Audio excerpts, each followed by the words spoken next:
कोकोशिबो लड़ाई के मैदान में उतर चुका है, जैसा कि हमने पिछले वीडियो में देखा, और हमारे हाशिरास उसका सामना कर रहे हैं। टोकिटो ऑलमोस्ट घायल हो चुका है और सनमी की हालत भी कुछ ठीक नहीं है। अगर ग्यूमे समय पर नहीं पहुंचता तो ये तीनों अभी तक मर चुके होते। तो चलिए वीडियो को स्टार्ट करते हैं। अब ग्यूमे अपने वेपन को स्विंग करता है। कोकोशिबो ट्रांसपेरेंट वर्ल्ड की मदद से देखता है कि ग्यूमे की फिजिकल स्ट्रेंथ बहुत ही अच्छी है। कोकोशिबो ने पिछले 300 सालों में इतने अच्छे वॉरियर को नहीं देखा था। जैसे जैसे ग्यूमे अपने वेपन को घुमाता है, वहाँ का एनवायरनमेंट और ज्यादा इंटेंस होता जा रहा है। अब ग्यूमे अपना पहला अटैक करता है कोकोशिबो पर वो डॉज कर लेता है। ग्यूमे अपने वेपन की मदद से कोकोशिबो और उसके तलवार को बांधने की कोशिश करता है और कोकोशिबो उसे तोड़ नहीं पाता, तो फिर वो झुककर डॉज कर लेता है। कोकोशिबो ग्यूमे के वेपन को इसलिए नहीं काट पाया क्योंकि वो प्योर आयरन से बना था और इतने प्योर हथियार तो सेनगोकू एरा में भी नहीं बनाए जाते थे, जो एक गोल्डन एज था वेपन्स के लिए। कोकोशिबो ग्यूमे के अटैक्स को डॉज करते हुए उस पर मून ब्रीदिंग यूज करता है, पर ग्यूमे डॉज कर लेता है और कोकोशिबो के तलवार को ही तोड़ देता है। दोनों के अटैक्स आपस में टकराते हैं, जिससे कोकोशिबो को कुछ नहीं होता, पर ग्यूमे के चेहरे पर एक कट लग जाता है जिससे खून निकलने लगता है। ग्यूमे फुल फॉर्म में आ चुका है एंड उसके हाथों पर डिमोनिक मार्क अपीयर हो चुका है। दूसरी तरफ टोकिटो अपने चेस्ट पर लगे हुए तलवार को निकालता है, जिससे उसे बहुत ही ज्यादा दर्द होता है, पर वो कहते हैं ना कि दर्द के आगे जीत है।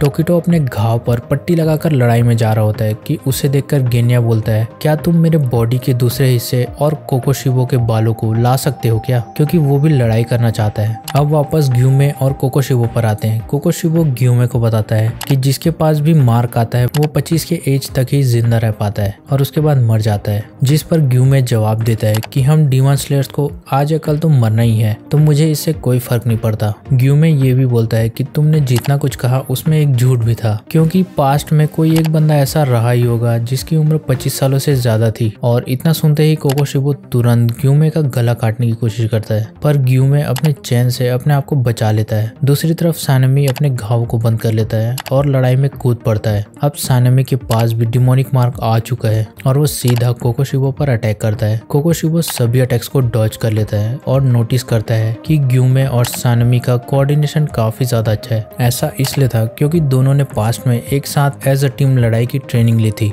दूसरी तरफ टोकिटो गेन्या को कोकोशिबो के बाल खिला देता है, जिससे कुछ सेकंड में ही उसकी दूसरी बॉडी उससे जुड़ जाती है और उसके घाव भर जाते हैं। पर उसे एक आवाज भी आती है जो मुजान किबुत्सुजी की होती है। मुजान उससे कह रहा था कि तुमने कितने हाशिरास को हरा दिया, कुछ भी हो जाए उन्हें यहाँ पर आने मत देना। अब कोकोशिबो समझ जाता है कि ग्यूमे और सानमी सभी हाशिरास में सबसे ज्यादा पावरफुल है, खासकर ग्यूमे जो एक पावरफुल वॉरियर है। अब सानमी कोकोशिबो के तलवार को अपने तलवार से टकरा कर जमीन में गड़ा देता है और फिर ग्यूमे अपने हैमर से उसे मारने की कोशिश करता है, पर वो बच जाता है। अब ग्यूमे अटैक करते हुए कोकोशिबो के एक कान को काट देता है और जस्ट उसके बाद वो दोनों एक साथ अटैक करते हैं, जिससे कोकोशिबो के कपड़े फट जाते हैं। पर कोकोशिबो उन पर ही हमला कर देता है, जो उन्हें दिखाई भी नहीं देता, जिससे उनके शरीर में बहुत सारी चोट लग जाती है। अब कोकोशिबो के तलवार में 3 ब्लेड साइड से निकल आते हैं और वो बोलता है कि अभी तक तुम मेरा बस किमोनो फाड़ सके हो। कोकोशिबो के अटैक से सानमी के हाथों की 2 उंगलियां कट जाती है। अब कोकोशिबो फाइट को लेकर सीरियस हो गया है और वो अपना 7th फॉर्म यूज करता है, जिससे सभी डायरेक्शन में अटैक्स लॉन्च होते हैं। कोकोशिबो उन पर अपना 9th फॉर्म भी यूज करता है, जिससे बचते हुए सानमी गिर जाता है और उसे चोट भी लगती है। इतने में ही कोकोशिबो तुरंत अपना 10th फॉर्म भी यूज कर देता है और सानमी उस अटैक से मरने ही वाला होता है कि अचानक से टोकिटो सानमी को बचा लेता है। गेन्या दूर से ये सब देख रहा था और वो फैसला करता है कि वो उन दोनों की मदद करेगा। अब गेन्या के पास भी कोकोशिबो की टूटी हुई तलवार का दूसरा हिस्सा मौजूद था, जिसे वो तुरंत खा लेता है। अब दूसरी तरफ कोकोशिबो तीनों हाशिरास पे कंटिन्यू अटैक किए जा रहा है, जिससे बचना काफी ज्यादा मुश्किल है। ग्यूमे पता करने की कोशिश करता है कि आखिर ये बंदा ऐसा क्या कर रहा है जिससे ये हम पर लगातार अटैक कर रहा है। और अब ग्यूमे को भी ट्रांसपेरेंट वर्ल्ड दिखाई देता है, जिससे उसे कोकोशिबो की बॉडी स्ट्रक्चर और पल्स दिखाई देने लगती है। अब तीनों हाशिरास एक साथ कोकोशिबो पर अटैक करने के लिए बढ़ते हैं, पर कोकोशिबो अपने ब्रीदिंग से चारों तरफ एक स्टॉर्म बना लेता है उन्हें रोकने के लिए, जिससे बचते हुए ये तीनों कोकोशिबो तक पहुंचने की कोशिश करते हैं। कोकोशिबो के राइट हैंड में एक आंख निकल आता है जो ग्यूमे के ही जुजू बीट थे।